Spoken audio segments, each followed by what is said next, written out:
Bueno, pues buenas tardes.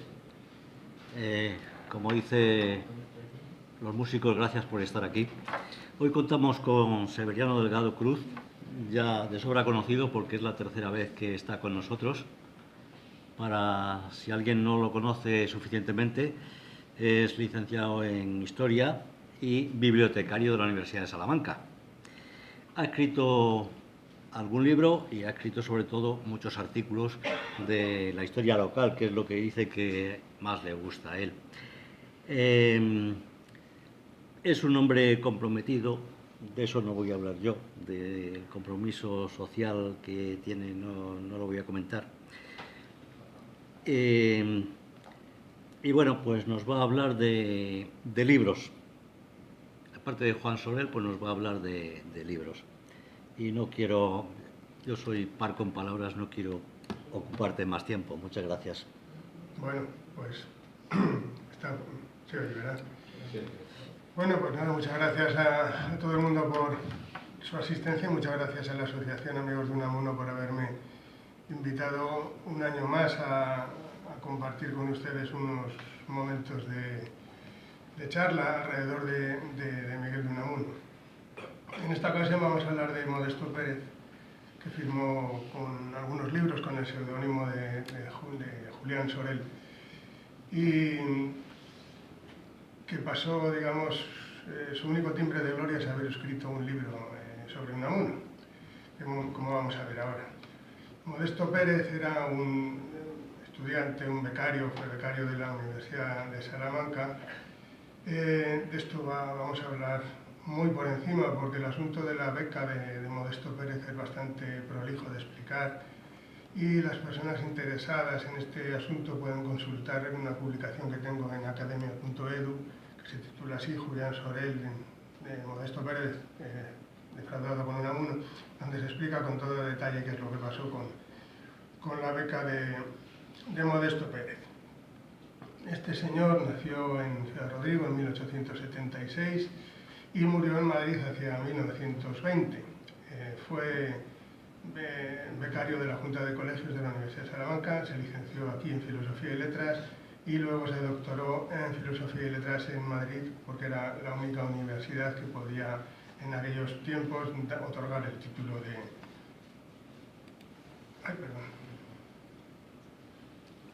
otorgar el título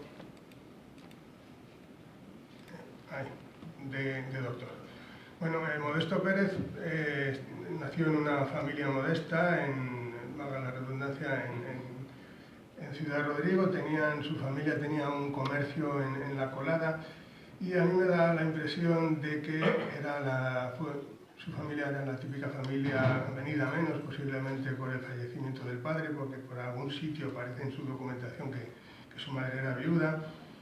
Entonces, Modesto Pérez pasó la infancia y la juventud, pues no sé si con penurias, pero desde luego con muy poco dinero. A los 22 años, lo cual es una edad absolutamente inusual para la época y para ahora también, a los 22 años decidió empezar sus estudios universitarios, cuando normalmente a los 22 años la gente ya tenía la licenciatura terminada.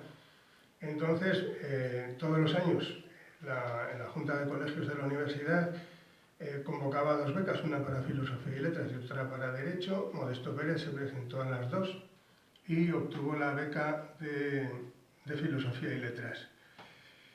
La beca llevaba aparejada la matrícula gratuita y una pensión de 2 pesetas diarias durante los 3 años que duraba la licenciatura. 2 pesetas diarias era un poquito menos de lo que cobraba un maestro rural en aquellos momentos, o sea que no estaba mal. Era una cosa como para, desde luego, vivir con estrecheces, eso sí, pero era para ir viviendo. Yo creo que Modesto Pérez en realidad se metió a estudiar Filosofía y Letras pues por buscarse algún sustento, ¿no? También tenía aparejada esta beca el pago de los derechos de obtención del grado, del título de licenciado en Filosofía y Letras, que eran los derechos eran 500 pesetas, un precio astronómico para la época. O sea, eso era lo que cobraba un maestro rural al año, 500 sin exagerar, porque en la Universidad del Antiguo Régimen era una universidad gratuita, donde los estudiantes pagaban un precio simbólico por matricularse, pero la Universidad Liberal, nacida después del reinado de Fernando VII, con Isabel II y sobre todo con la Ley de Instrucción Pública de 1857, instituyó una universidad carísima, una universidad que estaba destinada solamente a formar a la élite burguesa, ¿no?, a las familias adineradas. Esto es muy importante porque Modesto Pérez dependió siempre de la beca, siempre. Y esto le causó su posterior ruptura con Unamuno, porque durante los años en los que fue estudiante de la universidad, Modesto Pérez, desde luego, se quedó prendado de Unamuno. El propio Federico de Onís, que ustedes ya lo conocen, dijo de Modesto Pérez: Modesto Pérez, aunque parezca extraño, vive al compás de Unamuno. Sigue uno por uno todos sus pasos, todas sus conferencias, todos sus escritos. Y de esto ha venido lo que era de esperar, la borrachera. ¿Cuántas borracheras de estas han ahogado los primeros impulsos de muchos escritores noveles? Yo disculpo a Pérez Hernández porque veo que lo que le pasa no es producido sino por la ceguedad que ha causado en él la contemplación continua de Unamuno. Y no exagera nada Federico de Onís, porque Modesto Pérez, también en 1901, escribe en un periódico sobre una charla que había dado Unamuno a los estudiantes. Dice Modesto: cualquiera otro que nos hubiera dicho todo lo que él nos dijo anoche, acaso nos hubiera resultado latoso. Sin embargo, él hizo que bastante más de una hora se nos antojara a todos bastante menos de un cuarto.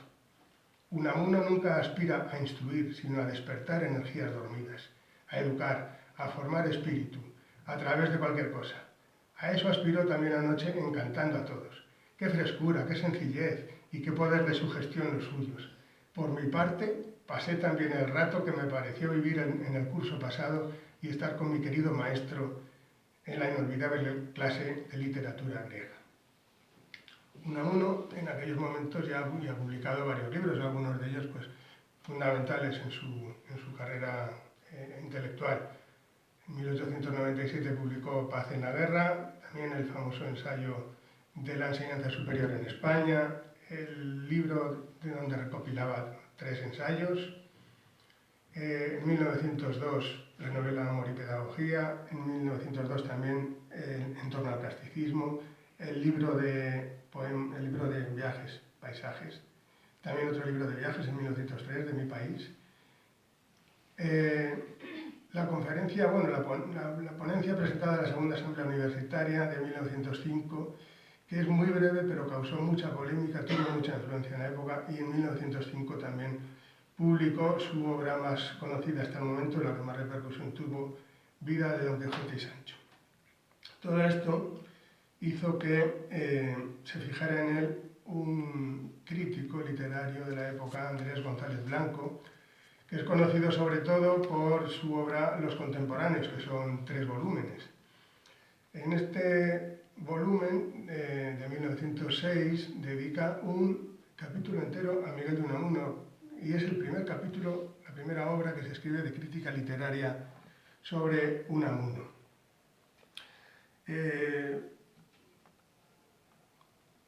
Este autor, este crítico, dice: es novelista Unamuno en sus primeros trabajos, de Mi País y Paz en la Guerra.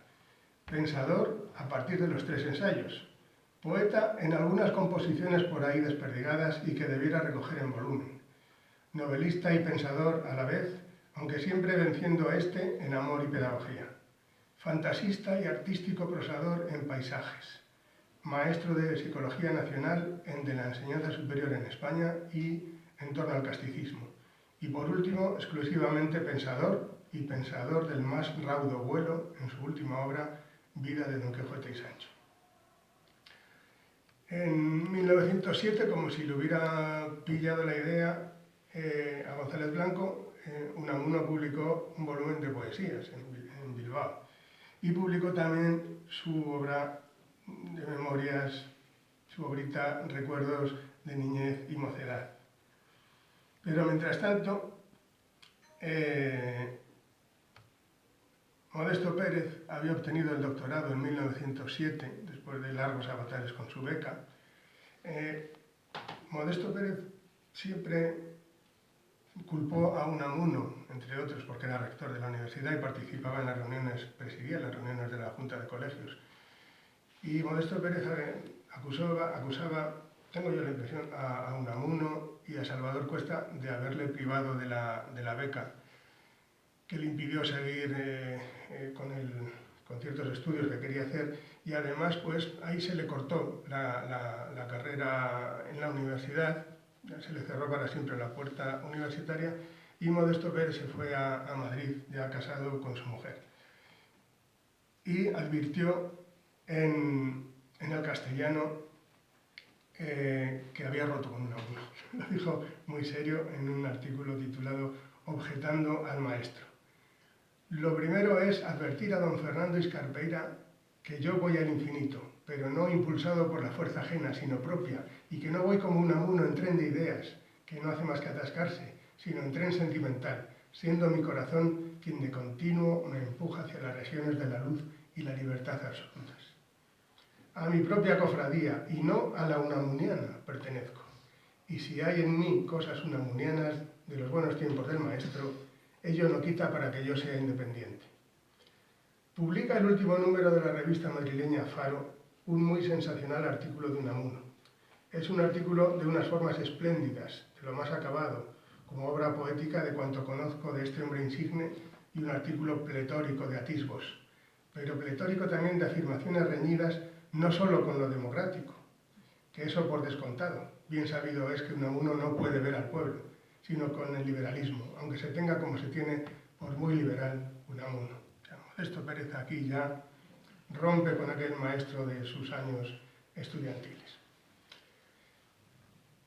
La segunda aparición de Unamuno en un libro de crítica literaria es en este, Muecas, de 1908, cuyo autor es Emilio Bobadilla. Emilio Bobadilla era un escritor y poeta y crítico literario que firmaba con el seudónimo de Fray Candil. Vivió muchos años en París y era un crítico literario de estos que tratan de ganar notoriedad dando leña a los autores que critican. Era un autor, un crítico que se caracterizaba por ser siempre como sardónico y como burlarse de los autores a los que criticaba, ¿no?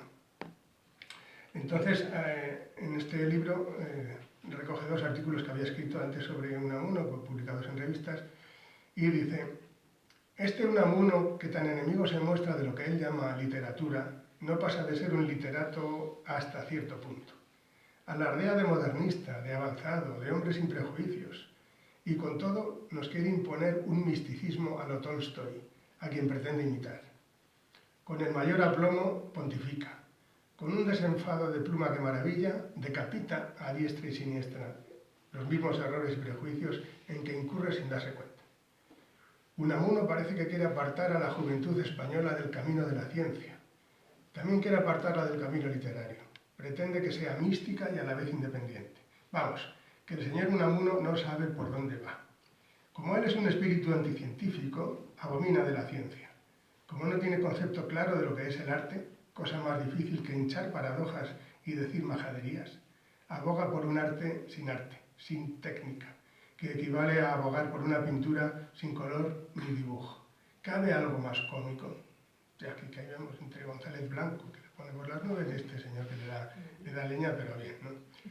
Aquí nos encontramos otro bandazo con una cosa completamente distinta, que es un libro de Havelock Ellis, de 1908 también, que tiene la singularidad de que es el primer libro en inglés. Este libro me parece que no está traducido al español todavía. Es el primer libro de la cultura anglosajona en el que se habla de Unamuno. Havelock Ellis era un médico inglés de ideología progresista, era conocido sobre todo por sus estudios sobre la sexualidad humana, en especialidad sobre la homosexualidad masculina, y realizó 5 extensos viajes por España a finales del siglo XIX y comienzos del XX. En este libro intenta exponer los principales elementos del alma española, del espíritu español, y Unamuno aparece ampliamente mencionado en un capítulo junto con Ángel Ganivet, Alonso Cortés, Rafael Altamira y Emilia Pardo Bazán, entre otros. Havelock Ellis dice: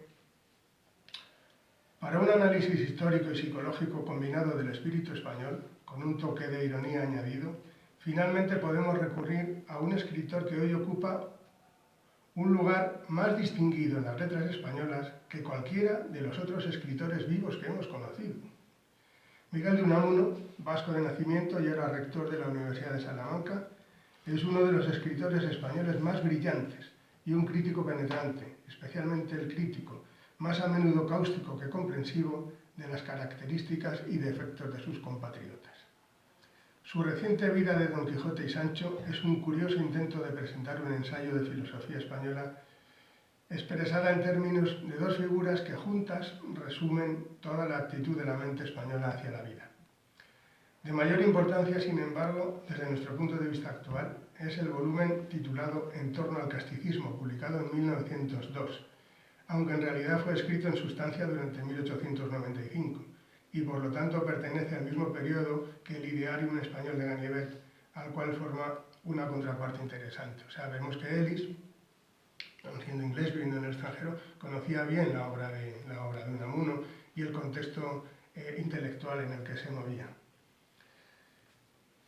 En 1909 Andrés González Blanco volvió a sacar un capítulo sobre Unamuno en la historia de la novela en España desde el romanticismo a nuestros días, pero en realidad es una repetición del que ya había publicado antes, pero más corta todavía, porque aquí solamente habla de paz en la guerra. O sea, pasamos página.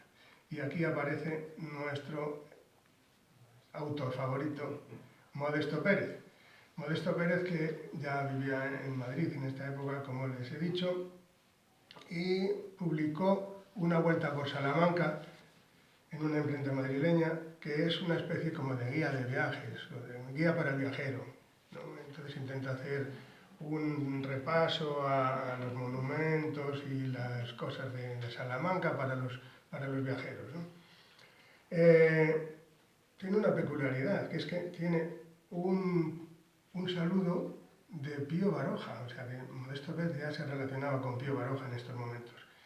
La salutación de Pío Baroja no vale nada, es una cosa de compromiso. Tiene más interés lo que dice Modesto Pérez. Dice: tiempo hace que llena Unamuno la ciudad, siendo el más grande e interesante monumento de ella. No viene siendo en Salamanca menos que fue Carducci en Bolonia. Y no solo en Salamanca brilla como astro de primera magnitud, sino en España, en Europa y en todo el mundo culto. Gran Montañe ha dicho que Unamuno es uno de los ases de la baraja de la inteligencia universal. Hay que decir Carlyle, o Renan, o Ibsen, o Tolstoy, o algo así, para decir grandeza parecida a la del rector de la Universidad de Salamanca. Lo que tiene más grande es el entendimiento, y es lástima que no tenga tan grande la sentimentalidad, porque entonces sí que sería gigantesco. Su cultura es de lo más enciclopédico y aristocrático.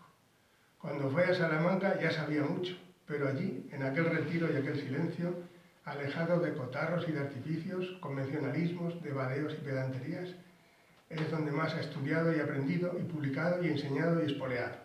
Es allí donde ha hecho la mayor parte de su ingentísima obra. O sea, y lo pone por las nubes, vamos.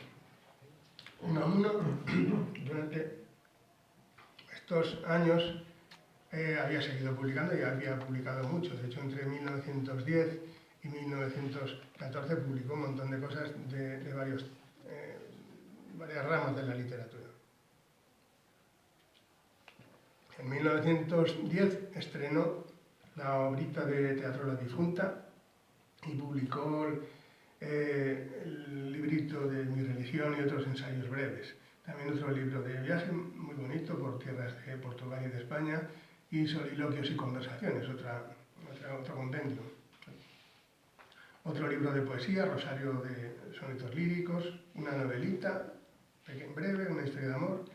Su obra magna, en la que llevaba muchos años trabajando, del sentimiento trágico de la vida en los hombres y en los pueblos, otra recopilación de ensayos y artículos contra esto y aquello, una serie de novelas cortas con el título del espejo de la muerte, estrenó La venda, publicó La princesa Doña Alhambra y publicó su primera Nivola, Niebla. O sea, Unamuno iba embalado en su producción literaria. Y esta producción se paró prácticamente de golpe por la conmoción que le causó, pues como saben, la destitución de su cargo de rector de la Universidad de Salamanca en 1914 por circunstancias nunca esclarecidas, convenientemente. Ese mismo año, en 1914, José María Salaverría publicó otro capítulo sobre Unamuno, en su libro A lo lejos, España vista desde América.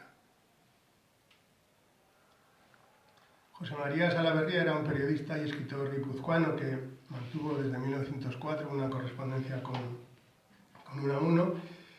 Pasó varios años en Buenos Aires como redactor del diario La Nación, del diario bonaerense La Nación, y publicó varios libros en aquel país.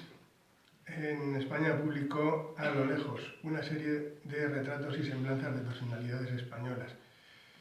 Y la verdad es que de los libros que les voy a señalar hoy, este es el que menos me gusta porque aquí es una crítica ácida, personal, francamente lamentable, ¿no? Dice Salaverría: para esa empresa de revisión histórica y de crítica esencial que está pidiendo España, el indicado, el providencial sanador, casi mesiánico, hubiera sido Miguel de Unamuno. El destino lo señalaba como el más caracterizado para ser la mente y el guía de la juventud, pero al hijo de los dioses le faltaba algo, carecía de generosidad. No supo sacrificar su propia persona en aras de sus contemporáneos. Hubiera sacrificado su inmenso egoísmo y los contemporáneos le seguirían, le obedecerían, pero él no quiso sacrificarse. En lugar de referirse a los otros, se obstinó en referirse a sí mismo. Ofreció a sus contemporáneos el espectáculo de su yo. Se hizo un uniforme a base de chalecos cerrados. Se preocupa de que su barba y sus quevedos marquen siempre una actitud unamunesca, en espera de la estatua y de la biografía. No vive ya sino para la posteridad. Su talento lo emplea en hacer juegos de ingenio. Todo Unamuno es una sucesión de ingeniosidades, espectáculo de impudor, de egoísmo, de habilidades aldeanas, de ambición infatigable y de manejos de literato. Unamuno es el malogro más grande y sensible de la España moderna. O sea, no le caía bien Unamuno a este señor. Lo que yo no explico, la verdad, no sé por qué le tenía tanto encono. Eso sería digno de estudio. Yo no voy a perder más tiempo con eso, pero es que me ha llamado la atención el encono que tiene este señor con Unamuno. Vamos. Es realmente desagradable. Bueno, en 1915 vuelve a aparecer Modesto Pérez, pero esta vez lo menciono aquí sin relación con Unamuno, porque Modesto Pérez publicó en 1915, junto con Pablo Nogués, otro librito que es Los precursores españoles del canal interoceánico. Les he puesto aquí la portada, vamos, la cubierta, porque la cubierta es muy bonita, es una cosa llamativa, o sea, la editorial se le ocurrió bien. Nogués era el secretario privado de Benito Pérez Galdós.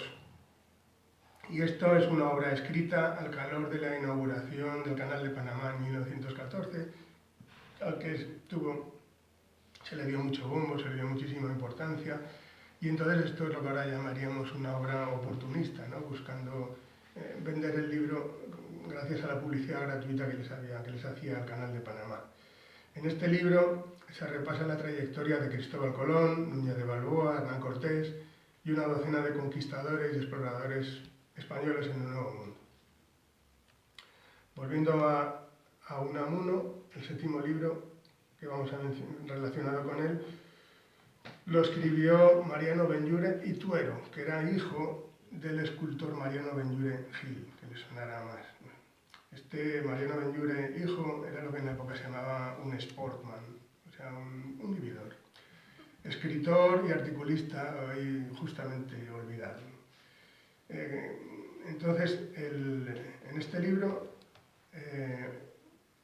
Benlliure dice de Unamuno: si en España hubiese más afición a los libros, y entre los libros a los filosóficos, del sentimiento trágico de la vida en los hombres y en los pueblos de don Miguel de Unamuno determinaría en nosotros una nueva orientación espiritual. Mejor dicho, el renacimiento de nuestra vida espiritual. Unamuno principia por decirnos que el único problema verdaderamente vital, el que más a las entrañas nos llega, es el de nuestro destino individual, el de la inmortalidad del alma. En esto estriba, a mi parecer, el principal mérito filosófico de Unamuno, en haber ido derechamente a lo que nos interesa, dejando a un lado las filosoferías, en haber escrito una filosofía para hombres y no para máquinas de raciocinar. Por eso su filosofía es espiritualista y antiintelectualista, porque arranca de nuestros más profundos deseos, porque sus afirmaciones son ante todo volitivas, es decir, están orientadas hacia nuestro campo de acción individual. O sea, hasta ahora, como pueden ver, los juicios sobre Unamuno son de lo más dispares. Unos se fijan en la filosofía, otros en la literatura. Unos ponen a Unamuno por las nubes, otros por los suelos.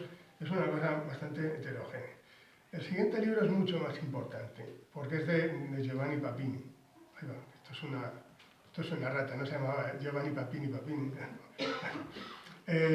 Giovanni Papini era un importante e influyente escritor italiano de Florencia, muy prestigioso en su país. Fundó la revista Leonardo, desde la que daba a conocer en Italia las tendencias literarias modernas de otros países, y fue un gran admirador de Miguel de Unamuno, con quien mantuvo una asidua correspondencia. Y también era un gran admirador de la figura de Don Quijote de la Mancha. Las Stroncatures son los artículos que publicaba este hombre, entonces cada año hacía una recopilación de los artículos que había ido publicando. Este corresponde al año 1916 y en este artículo Papini hace profundas reflexiones sobre el lugar de Don Quijote en la literatura europea y sobre Unamuno, a quien considera el apóstol nacional español. Unamuno ya era conocido en Italia desde la misma publicación de la vida de Don Quijote y Sancho, que tuvo mucha difusión en Italia incluso antes de la traducción al italiano. No hace falta que le diga que Unamuno tuvo mucha importancia en la cultura italiana, fue muy bien recibido en la cultura italiana. Papini dice: este rector de la Universidad de Salamanca es al mismo tiempo un poeta lírico y trágico, un ensayista polifacético, un sociólogo vivaz y un filósofo intrépido. Dejando de lado la literatura pura, es el espíritu más representativo de la España actual.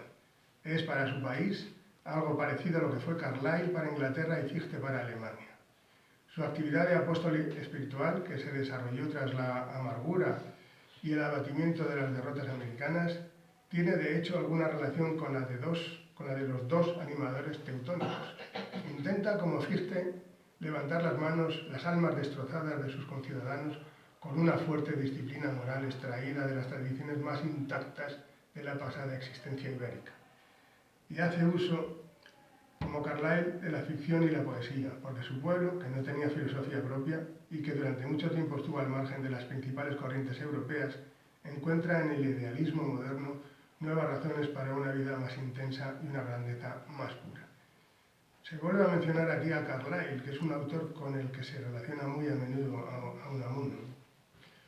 La siguiente obra que menciona Unamuno es un capítulo de la nueva literatura.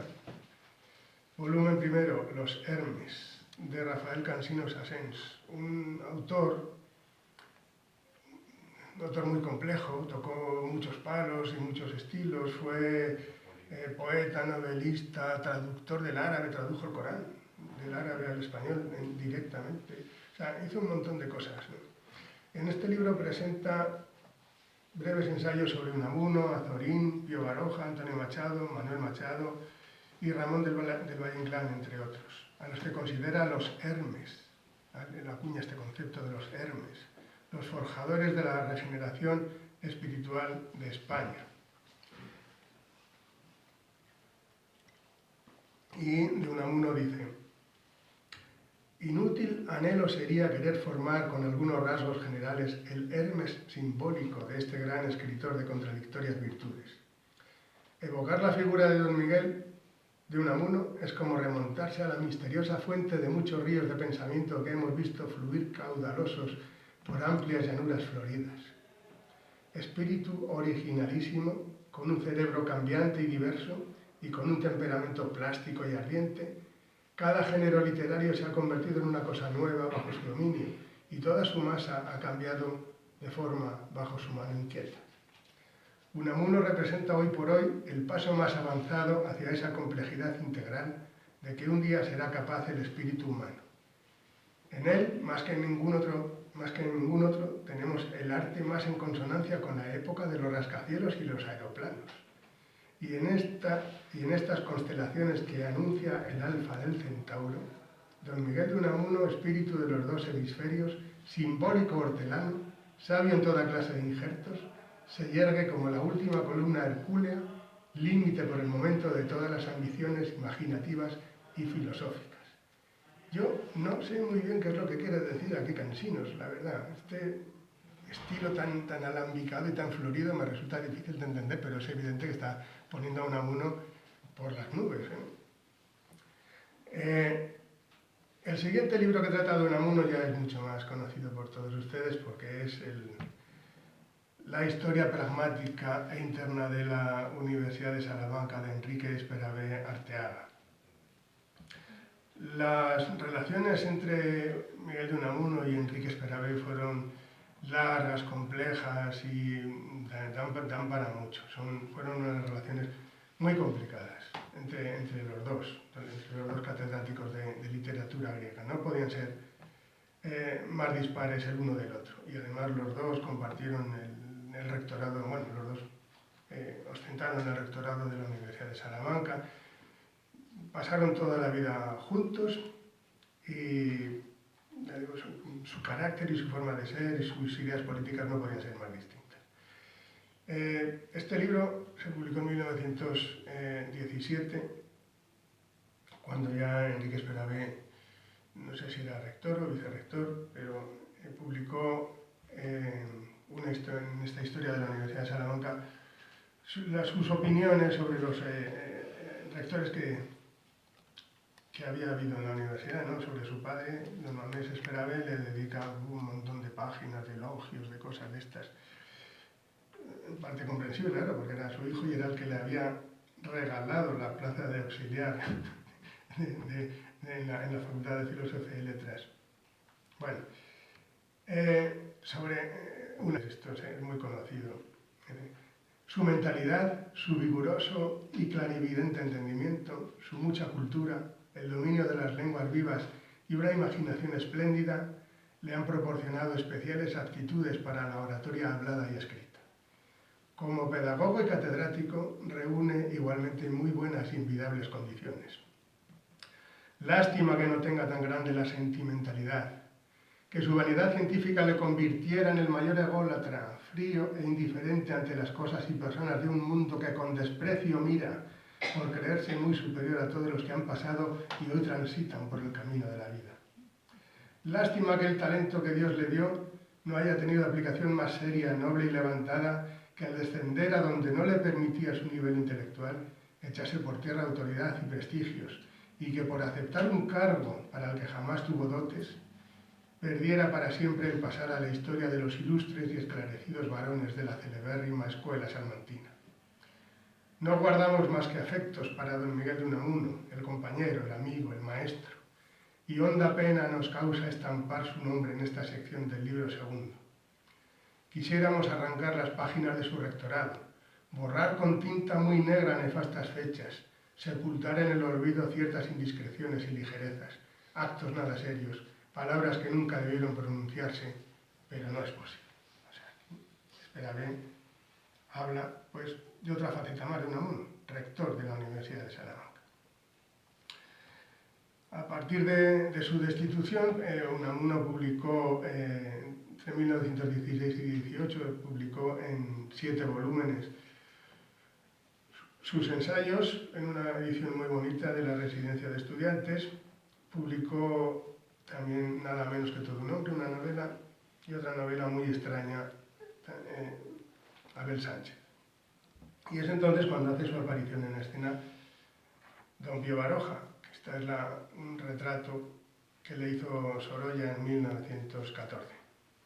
Baroja también tuvo su juventud, no siempre es el viejecito con pantuflas que conocemos todos, ¿no? Baroja tenía un cuñado, Fernando Carorragio, que tenía una editorial en Madrid, que todavía existe, ¿no? Es la misma editorial que sigue publicando los libros de Baroja en nuestros días. La fuente de información es esta, el volumen cuarto de las memorias de Baroja. Las memorias tienen el título conjunto desde la última vuelta del camino, y este volumen en concreto se llama Galería de tipos de la época, fue publicado en 1947. Y aquí Baroja nos habla de nuestro héroe, Modesto Pérez. Dice, Modesto Pérez, a quien nosotros llamábamos Don Modesto, era un licenciado o doctor en Filosofía y Letras. Vino de Salamanca con su mujer para ver si podía hacer algo en Madrid. Había nacido en Ciudad Rodrigo, la antigua Miróbriga, según él decía. Don Modesto se sentía defraudado con Unamuno. Este le había prometido favorecerle y darle una clase de auxiliar en la Universidad de Salamanca, pero no lo hizo por no sabemos qué escrúpulos unamunescos. Don Modesto, que era hombre ancho, achaparrado, con la cabeza grande, calva extensa que le llegaba hasta el colorillo y grandes barbas, vivía en Madrid de pocos recursos. Escribía algunos artículos, copiaba documentos en la Academia de la Historia y compraba y vendía libros. A mí me vendió varios. Habla bastante de Modesto Pérez, Baroja, en sus memorias. Y en cierto momento dice, tiempo después, Modesto Pérez le propuso a mi cuñado Carorragio el publicar una biografía de Unamuno, de quien sabía muchas historias, y después se pensó extender estas biografías a los escritores llamados de la generación del 98. No se escribió ninguna más, solamente se escribió esta de Unamuno. Como esta unión de Modesto y Pérez era tan poca cosa para llamar la atención del público, yo le indiqué que firmara con un seudónimo. ¿Y qué seudónimo me voy a poner? Pues hombre, cualquiera. Por ejemplo, Julián Sorel. Era una broma mía no deliberada, porque pocas personas podían parecerse menos a Julián Sorel, el héroe de Stendhal, que Don Modesto. Entonces aquí tenemos la prueba de que este libro fue iniciativa de Modesto Pérez, recibió las bendiciones de Pío Baroja, y fue el propio Pío Baroja a quien se le ocurrió el seudónimo de Julián Sorel. Aquí está todo clarísimo. Y dice, sobre las relaciones entre Baroja y Unamuno también habría mucho que hablar, porque eran dos personajes también, pues, cada uno tenía sus manías y eran personas muy peculiares, y a Baroja Unamuno le caía muy mal, pero no su obra, sino Unamuno en persona, no lo aguantaba. Yo creo que Unamuno, dice Baroja, Unamuno no hubiera dejado hablar por gusto a nadie, no escuchaba. Le hubiera explicado a Kant lo que debía ser la filosofía kantiana, a Riemann o a Poincaré lo que era la matemática, a Planck su teoría de los cuanta y a Einstein la de la relatividad, a Frobenius la etnografía de África y a Fraser los problemas del folclore. No le hubiera indicado a Mozart o a Beethoven lo que tenía que ser la música, porque había decidido que la música no era nada, que no valía la pena de ocuparse de ella porque a él no le gustaba, y que solo algunos tontos caían en ese lazo burdo de las notas. Unamuno era hombre clásico de tertulia de Ateneo, como se dan muchos en España. También lo era Valle Inclán y otros de menos importancia. A estos hombres se les da un crédito ilimitado y se les autoriza todo. Esto en el Ateneo de Madrid debía ser lo habitual. Ejercían un cacicato despótico. Unamuno era la quinta esencia del egotismo. Era español, no había nada como España. Vasco, nada como ser vasco. De Bilbao, lo más curioso del mundo era ser de Bilbao. Vivía en Salamanca, no había ciudad como Salamanca. Dice Baroja también, al principio de mi vida literaria, Unamuno me escribió 2 o 3 cartas hablándome con elogio de vidas sombrías. Como en una de estas me decía si tenía yo arreglada mi manera de vivir y yo le contesté que no, me escribió diciéndome que le indicara qué pretendía. por si algo podía hacer por mí. Le contesté que me buscara una plaza de médico en Salamanca, y al poco tiempo me escribió que conseguiría una plaza de médico en una aldea lejana, llamada Pedrosillo de los Aires. Yo a esto dije que no, para vivir en una aldea prefería una aldea vasca. Y es una pena, porque podríamos haber tenido aquí a Pío Baroja en Pedrosillo de los Aires, ¿no? Y quién sabe si hubiéramos tenido alguna aventura de Zalacaín en Pedrosillo o cosas de esas, ¿no? Y bueno, y aquí tenemos el libro, Los hombres del 98, Unamuno, publicado por Caro Raggio con el seudónimo de Julián Sorel. El libro este, en realidad, es bastante aburrido.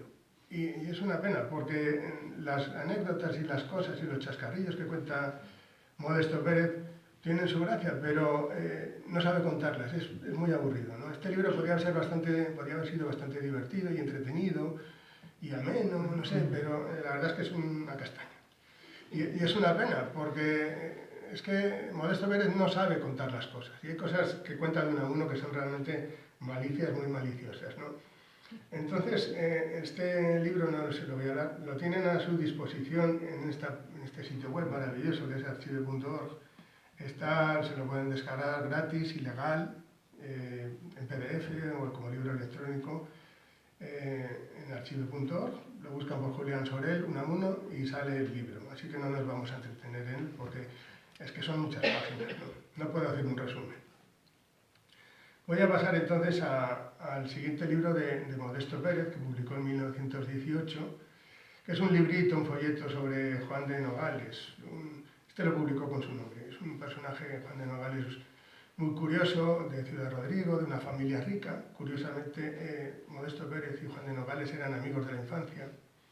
Y Nogales pues había viajado por medio mundo, sabía un montón de idiomas, había viajado como marino mercante, sabía un montón de idiomas, era muy peculiar en su forma de vestir, era abstemio, vegetariano, espiritista, teósofo, esperantista, y entonces se paseaba por allí, por los ambientes bohemios de Madrid, y nadie sabía muy bien de dónde había salido, porque era un bohemio abstemio, ¿no? Entonces era muy raro. Y Modesto, y era tan raro que se le ocurrió presentarse a alcalde de Ciudad Rodrigo y salió elegido alcalde de Ciudad Rodrigo. Y fue alcalde durante unos meses porque con su forma de ser nadie lo aguantó, le dieron la patada enseguida. Entonces, Modesto Pérez decidió escribir este librito en honor y loa de Juan de Nogales, pero yo creo que a ver si Juan de Nogales escurría algo del bolsillo, ¿no? Escribió también este otro librito sobre Modesto Pérez, sobre Ángel Ganivet, poeta y periodista, que es una recopilación de poemas y artículos de Ganivet que no se habían publicado hasta entonces en España, y seguida de un breve ensayo de Pérez sobre Ganivet, poeta y periodista, que no vale gran cosa, la verdad. Entonces, en 1919, pues encontramos un par de artículos de Modesto Pérez alabando a libros de Baroja. En 1920 volvió a publicar otro librito sobre Ángel Ganivet, que es poca cosa, algunas cosas inéditas de Ángel Ganivet, un artículo de Ganivet sobre las relaciones comerciales entre España y Rusia, en fin, poca cosa. Y en 1920 Julián Sorel, de nuevo, vuelve al editorial Caro Raggio y publica un libro titulado La raza, también con una cubierta bonita, o sea, la editorial aquí tenía ganas de lucirse con este libro, ¿no? Este libro es... Modesto Pérez regresa aquí al tema de las exploraciones del Nuevo Mundo y hace semblanzas biográficas de Martín Alonso Pinzón, Fernando de Magallanes y Miguel López de Legazpi. Todas las obras de Modesto Pérez, todas, son una semblanza de alguien. No hay ni una sola cosa de su imaginación, algo que se le haya ocurrido a él. Son siempre contar la vida de alguien, nada más. Y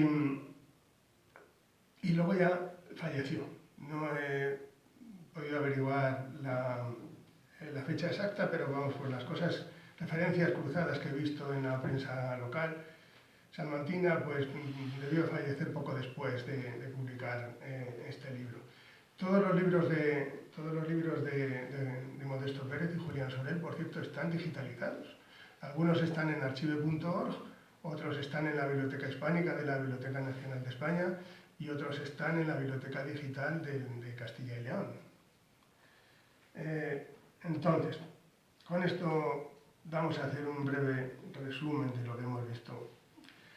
Hemos visto los primeros libros publicados sobre Unamuno hasta llegar a la primera monografía. Los primeros capítulos de libros, los primeros libros en los que se prestó atención a Unamuno. No quise meterme con los artículos en los que se hablaba de Unamuno porque eso es una barbaridad, sino en los capítulos del libro, que son una cosa más trabajada y más para la posteridad que los artículos de revista. Como resumen podemos ver que hay en todos estos autores un reconocimiento de Unamuno como figura significativa en la literatura y la cultura españolas. Hay admiración por su profundidad intelectual y su contribución al pensamiento filosófico. Hay también admiración por su talento literario y por la variedad y complejidad de su obra, destacando habitualmente Paz en la guerra, Amor y pedagogía, La vida de Don Quijote y Sancho y del sentimiento trágico de la vida en Los hombres y los pueblos. Y aquí hay una diferencia, que es que los extranjeros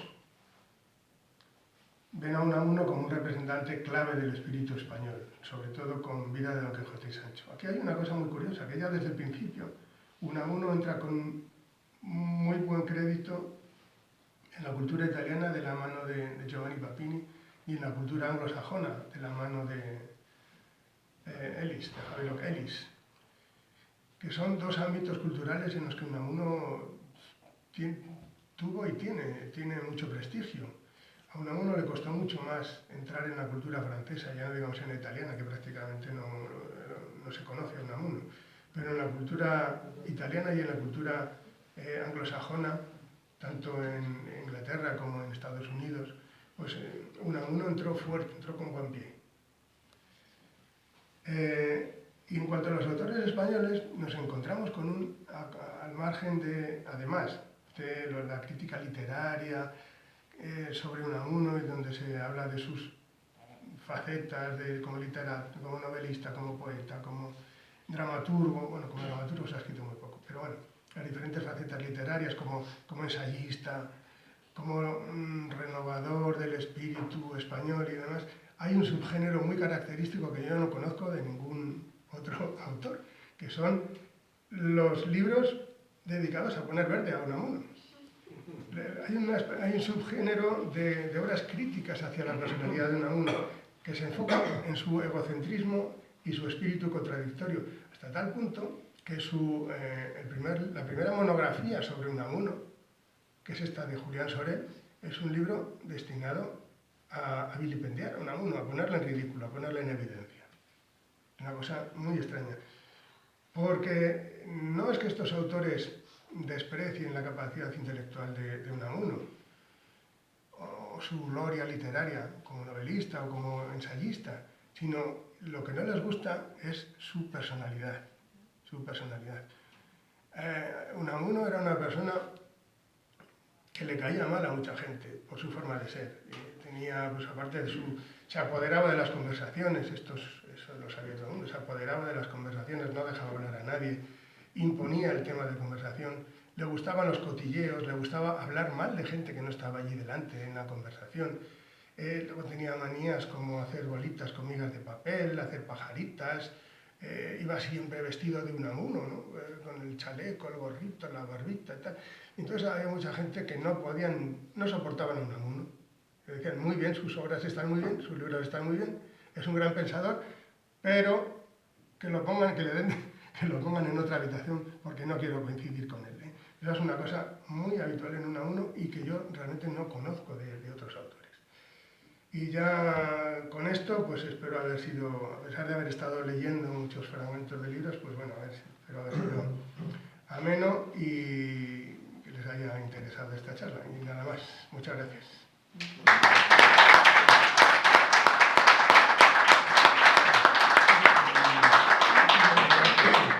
Ya casi lo agradecemos. No, bien. No. Muchas gracias. ¿Y por qué eligió el seudónimo de Julián Sorel. No, lo eligió Pío Baroja, porque Julián Sorel es un héroe de acción, ¿no? Es un personaje creado por Stendhal. Sí, claro, pero Julián Sorel es un héroe de acción. Julián Sorel es un héroe de acción y Pío Baroja, al ponerle ese seudónimo a Modesto Pérez, lo que hizo fue burlarse de Modesto Pérez. Porque no había nada más antagónico a Julián Sorel que Modesto Pérez, ¿no? Que era un aguas quietas, un aguas paradas, ¿no? Vale, muchas gracias, y ya que has iniciado, tenemos unos minutillos por si alguien... En varios de los textos que has leído, estos autores que lo critican, lo que dicen de él es que tiene falta de sentimientos, ¿no? Que es muy prepotente y falta de sentimientos.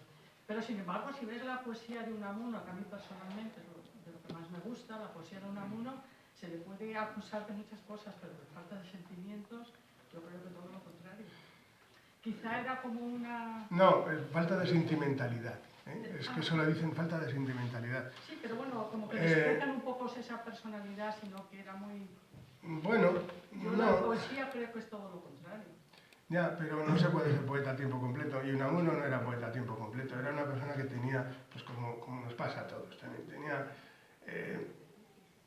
facetas muy distintas de su personalidad y formas muy distintas de enfrentarse a la vida, según hablara con sus hijos, con sus hijos era el padre más tierno del mundo y el más cariñoso, con su mujer, en familia, pero luego cuando tenía que enfrentarse con sus compañeros catedráticos de la universidad, les daba unas buenas collejas también. Bueno, tampoco estaba mal. Y entonces pues era una persona que tenía, pues como todos, ¿no? Según donde estuviera, no transigía con nada, tampoco era una persona que cuando decía, es esto y es esto y es esto, y no, ya está, era eso, nada más. Y entonces pues eso se le reprocha mucho, esa es la falta de sentimentalidad. Pero se le reprocha, pero yo creo que quizá eso, si lo das la vuelta y haciendo un poco ahora lo que ocurre, creo que era una de las virtudes de Unamuno. Porque a mí, ¿quién es el guapo que dice en ciertos círculos, como decía él, las cosas en las que de verdad creían? Que luego esa verdad, lógicamente, era cambiante y en un momento pensaba una cosa u otra. Pero creo que hay que ser muy valientes. Y en aquella sociedad, que no dista mucho de la nuestra desde muchos puntos de vista, el decir la verdad trae muchísimos problemas, ¿eh? Bueno, sobre esto la verdad es que podríamos estar hablando mucho rato, pero a veces decir la verdad, o lo que uno considera que es la verdad, más que ayudar a la conversación, lo que hace es molestar al público, ¿no?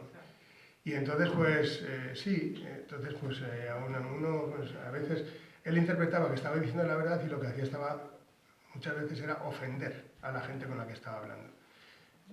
O sea, no tenía no tenía ningún don de gente, Unamuno, no sabía hacer amigos. Sí, pero tenía grandes amigos. Sí, pero esos grandes amigos eran admiradores suyos que estaban todo el día escuchándole. No sabía conversar Unamuno. Cuando se ponía con otros literatos, había siempre un choque de egos ahí. Por ejemplo, con Valle Inclán se llevaba también... saltaban chispas cada vez que se cruzaban Unamuno y Valle Inclán. Claro, pero bueno, ya digo que esto son cosas de las que se podía hablar mucho rato. Yo creo que ya, no sé, sí. Esto ya, si acaso, sí. Has citado un libro que yo no conocía, de Papini, Stroncature, si no me equivoco al pronunciar el nombre, en el que Papini habla de Unamuno. Y mi pregunta es, por lo que sepas, Papini se refiere también a, digamos, iba a decir plagio, pero eso no es la palabra, el seguimiento de la figura de 6 personajes en busca de autor de Pirandello, como... No, a tanto no llego, ¿no? El libro es la primera vez que oigo hablar de este libro y por eso me curiosidad saber si llega a referirse a Pirandello. No me suena, no. Yo creo que no se refiere ahí, ¿no? De todas formas, ese libro... Claro que la idea de Niebla surge de Pirandello. Ya, pero... No lo sé, no sabía contestarte, no he visto ninguna referencia No quiero decir que no la haya, sino que yo no he caído en la cuenta, si la hay. Bueno, Muy ameno. pues muchas Bueno, gracias. pues nada, espero que no se hayan aburrido mucho. Muchas gracias, no. Muy bien. Al contrario.